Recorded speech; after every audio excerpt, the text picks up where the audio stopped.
Hello दोस्तों, आज का जो हमारा थंबनेल देख के आपको लग ही रहा होगा कि क्लास 10 जो सोशल साइंस है, इसका जियोग्राफी के जो नोट्स हैं, इसके विषय में चर्चा करेंगे। देख लेते हैं। जो है 90 प्लस टारगेट जाना चाहिए सोशल साइंस में, यानी एसएसटी में हमारे 90 प्लस 95 प्लस का टारगेट है। 90 तो सब बनाते हैं, हम 95 प्लस का टारगेट लेके आए हैं। इस बार 100 में 95 प्लस जानी चाहिए एसएसटी में। तो देख लीजिए, हर वीडियो की एक चैप्टर की एक लेक्चर 20 से 30 मिनट के हैं। उसमें सभी चैप्टरों को संपूर्ण फटाफट से खत्म कर दिया गया है। तो देख लीजिए, ये वेरी इंपॉर्टेंट भी है 2024 और 25 के लिए। ये बात है, अपने संपूर्ण वीडियो चैप्टर का एक ही वीडियो में दाइंड कर देंगे। तो देखते हैं जो हमारा चैप्टर है, इस चैप्टर जो class 10 social science geography notes in Hindi, इसकी नोट्स आपको टेलीग्राम में भी मिल जाएगी, तो आप वहाँ से जाके चेक कर लीजिएगा। और देखते हैं जो इस चैप्टर का नाम है, हमारे क्या, चैप्टर का नाम है life line of national economy, यानी अध्याय 7 का नाम है राष्ट्रीय अर्थव्यवस्था एवं जीवन रेखाएं। ये हमारे चैप्टर का नाम है। अगर आपको वीडियो अच्छा लगे तो वीडियो को लाइक कीजिएगा और चैनल को सब्सक्राइब भी कीजिएगा। चलिए वीडियो स्टार्ट करते हैं बिना देरी किए हुए। चलिए स्टार्ट।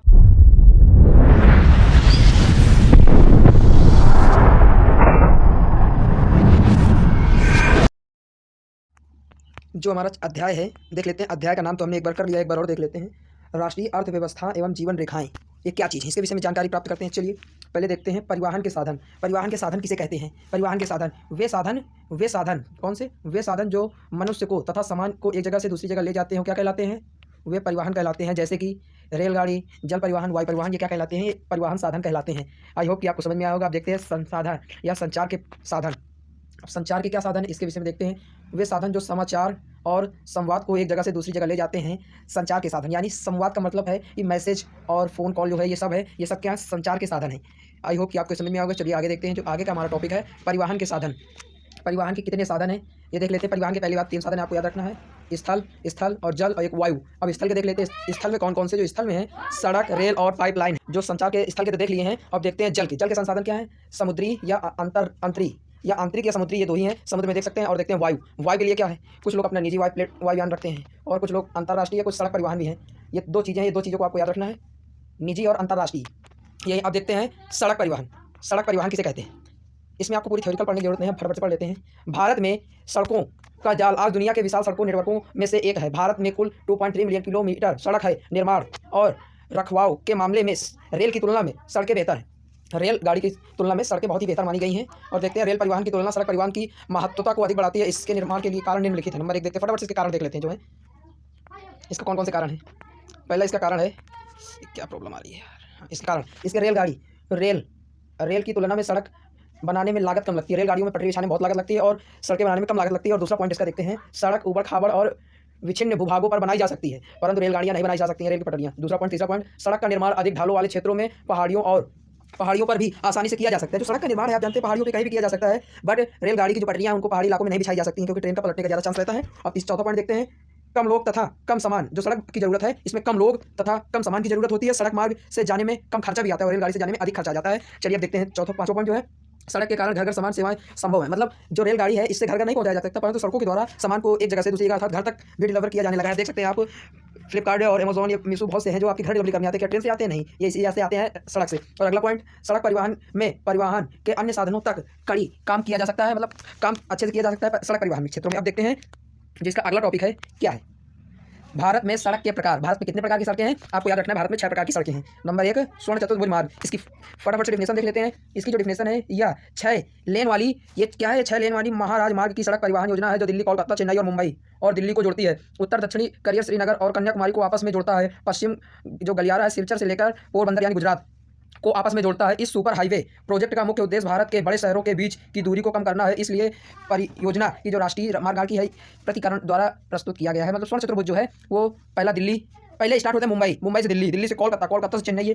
जब चारों को दिखा देते हैं, ये मुंबई हो गया जैसे, और ये दिल्ली, ये मुंबई, ये दिल्ली, कोलकाता, और ये हो गया चेन्नई, या फिर यहाँ से फिर मुंबई। तो स्वर्ण चतुर्भुज मार्ग जो बनाता है, इसे स्वर्ण चतुर्भुज मार्ग कहते हैं। अब राष्ट्रीय मार्ग देख लेते हैं। जो इसका राष्ट्रीय मार्ग क्या है, जो राष्ट्रीय मार्ग है, इसमें राष्ट्रीय मार्ग भारत के सुदूर हिस्सों में आपस में जोड़ते हैं। जो राष्ट्रीय मार्ग देश का मुख्य सड़क प्रणाली बनाते हैं। इन्हें सेंट्रल पब्लिक वर्क्स डिपार्टमेंट द्वारा बनाया जाता है और मेंटेन किया जाता है। ये आपको याद रखना, इतना इसमें ये जो है, इसको याद रखना है आपको। और दूसरा देखते हैं राष्ट्रीय मार्ग। 6 प्रकार की है, फटाफट से देख लेते हैं पूरी आपको। जो राष्ट्रीय मार्ग है, राजमार्ग के तहत वो सड़कें आती हैं जो किसी राज्य की राजधानी को विभिन्न जिला या मुख्यालयों से जोड़ती हैं। स्टेट पब्लिक वर्क्स डिपार्टमेंट द्वारा इन्हें मेंटेन किया जाता है। जिला सड़कें जो जिलों को, अब जिला सड़कें किसे कहते हैं? जिला सड़कें जो जिलों को, छोटे छोटे बड़े बड़े मुख्यालयों को जिलों से जोड़ती है, जिला सड़कें कहलाती हैं। अब देखते हैं अन्य सड़कें जो ग्रामीण क्षेत्रों को आपस में जोड़ती हैं, वो अन्य सड़कें कहलाती हैं। अब देखते हैं सीमांत सड़कें किसे कहते हैं? सीमांत सड़कें क्या है? सीमा पर स्थित सड़कों को इस श्रेणी में रखा गया है कि उनका निर्माण और रखाव बॉर्डर रोड ऑर्गेनाइजेशन द्वारा किया जा सके। इसकी संख्या का गठन कब हुआ था? इसकी संख्या का गठन 1960 में किया गया था, ताकि सीमा में स्थित पूर्व उत्तर जो सीमा पे स्थित रहेंगे सैनिक, हमारे कमांडर्स, उनको खाना और इलाज की सुविधा आसानी से हो सके। इसके लिए अब सड़क घनत्व किसे कहते हैं आपको याद रखना। सड़क घनत्व प्रति, इसकी परिभाषा, प्रति 100 वर्ग किलोमीटर में उपलब्ध सड़कों की लंबाई को सड़क घनत्व कहते हैं। आपको बस इतना याद रखना, ये जो है इसकी ये परिभाषा, इतनी परिभाषा इसकी आपको याद रखना। चलिए देखते हैं इसको फटाफट से और इसकी डेफिनेशन पढ़ लेते हैं। इसलिए यह सड़कों को फैलाव जैसा नहीं है, इसलिए इसे जम्मू कश्मीर में सड़क का घनत्व 10 किलोमीटर प्रति वर्ग किलोमीटर है। जम्मू कश्मीर में, ये देख लीजिए, एमसीक्यू के लिए इंपॉर्टेंट है शायद। दो दूसरी सड़कें केरल, जिसकी आंकड़ा 375 किलोमीटर है, जिसको सन 1996 और 97 के आंकड़े के अनुसार पूरे देश के घनत्व का 75% किलोमीटर है। ठीक है, अब देखते हैं इसका और आप देख लीजिए इसका जो पीडीएफ नोट्स है, ये आपको हमारे टेलीग्राम चैनल पे मिल जाएगा। आप हमारे चैनल का नाम वहाँ सर्च मारेंगे तो वहाँ पे आएगा, वहाँ पे ऑलरेडी बच्चे जुड़े हुए हैं, आप वहाँ से जाके इसकी नोट्स प्राप्त कर सकते हैं। इसकी क्या हाल चैप्टर, आप किसी भी सब्जेक्ट की नोट वहाँ से प्राप्त कर सकते हैं, और वहाँ पे आपको बोर्ड पेपर की जो टाइम टेबल लिस्ट है वो और बोर्ड पेपर से अधिक सब जानकारियाँ आपको चैनल पर मिल जाएंगी। चलिए आगे देखते हैं। रेल परिवहन। रेल परिवहन क्या है? रेल परिवहन मतलब रेल से लंबी दूरी तय करने के लिए रेल परिवहन का गठन किया गया था। जो रेल परिवहन का गठन, पहले सुन लीजिए, आपको परिभाषा कोई जरूरत नहीं। हमारे देश में लोग आज माल ढलाई के लिए रेल ही मुख्य साधन माना गया है, जो लंबी दूरियों को आसानी से तय करा देता है और माल को एक स्थान से दूसरे स्थान तक ले जाता है। और पर्यटन तीर्थ को भी बढ़ावा दिया गया है। रेल भारत के आर्थिक जिंदगी को एक ढांचे के पिरोने के काम करता है, या कृषि उद्योग के विकास की मददगार साबित हुआ है जो रेल है। इसी पर ये देखते हैं, इसके जो इंपॉर्टेंट पार्ट्स है। भारतीय रेल देश का सबसे बड़ा सर्वाधिक सिक्का का उपक्रम है। भारत में पहली रेल मुंबई से थाने, ये याद रखना आपको बस इतना पॉइंट, ये मुंबई से थाने के बीच 1893 ईस्वी में चलाई गई थी ट्रेन। अब आगे देखते हैं रेल नेटवर्क। अब रेल नेटवर्क क्या है? भारतीय रेल तंत्र में 7031 स्टेशन है। 7031 स्टेशन है। 63,221 किलोमीटर लंबे जाल फैला हुआ है। 31 मार्च 2004 के आंकड़े के अनुसार भारत में 7,814 इंजन और 5,321 पैसेंजर सेवन वाहन और 4904 अन्य कोच वाहन और जो 2,28,170 वैगान है। और देख लेते हैं इसमें क्या है।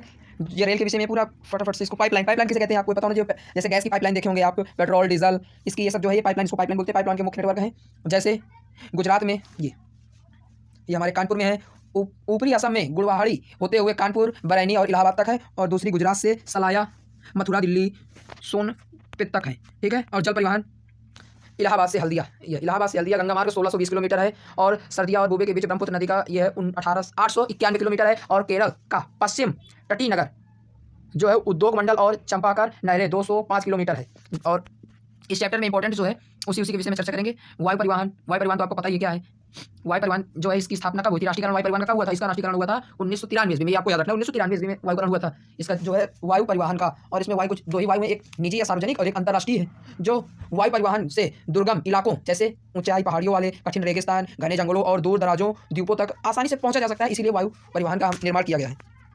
संचार बता ही दिया, network, telephone, film press, radio, ये सब क्या है? संचार के ही साधन हैं, आपको पता होना चाहिए। पहला पॉइंट तो यही है। सबसे पहले 6 चैनलों की शुरुआत की गई थी, याद रखिएगा।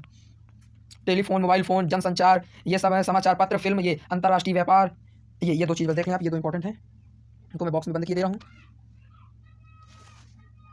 नियत, वह समान देश, जब समान देश में बाहर व्यापार के लिए जाया जाता है तो उसे निर्यात कहते हैं। आयात, जब बाहर का सामान देश में व्यापार के लिए लाया जाता है तो उसे आयात और निर्यात, ये आपको याद रखना है। आयात मतलब होता है आना और निर्यात मतलब होता है ले जाना, ये आपको याद रखना है। और पर्यटन से लाभ, पर्यटन से क्या क्या लाभ है?